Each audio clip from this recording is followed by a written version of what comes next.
আর দুনিয়ার মধ্যে যতগুলো ভালো কাজ করেছো, দুনিয়ার মধ্যে যত ওয়াক্ত নামাজ পড়েছো, দুনিয়ার মধ্যে যতবার দান করেছো, দুনিয়ার মধ্যে যতটা ভালো কথা মানুষকে বলেছো, এগুলা এক পাল্লায় রাখা হবে।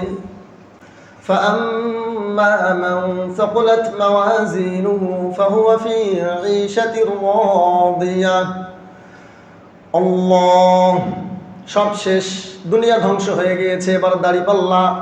কি পাল্লা বলেন না? কি পাল্লা? দাড়ি পাল্লা মানে মিজান।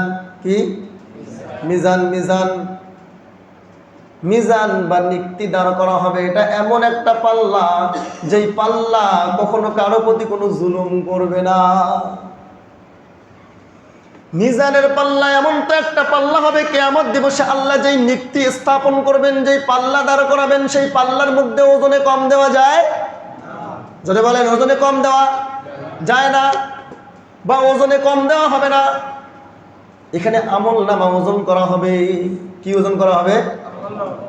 আমল নামা, মানুষের আমল যাচাই বাছাই করা হবে। আল্লাহ বলছেন, দেখো তোমার আমলকে এবার যাচাই করা হবে। فأما من ثقلت موازينه, দুনিয়ার মধ্যে যত আকাম কুকাম করেছো এগুলা একদিকে রাখা হবে। আর দুনিয়ার মধ্যে যতগুলো ভালো কাজ করেছো, দুনিয়ার মধ্যে যত ওয়াক্ত নামাজ পড়েছো, দুনিয়ার মধ্যে যতবার দান করেছো, দুনিয়ার মধ্যে যতটা ভালো কথা মানুষকে বলেছো, এগুলা এক পাল্লায় রাখা হবে।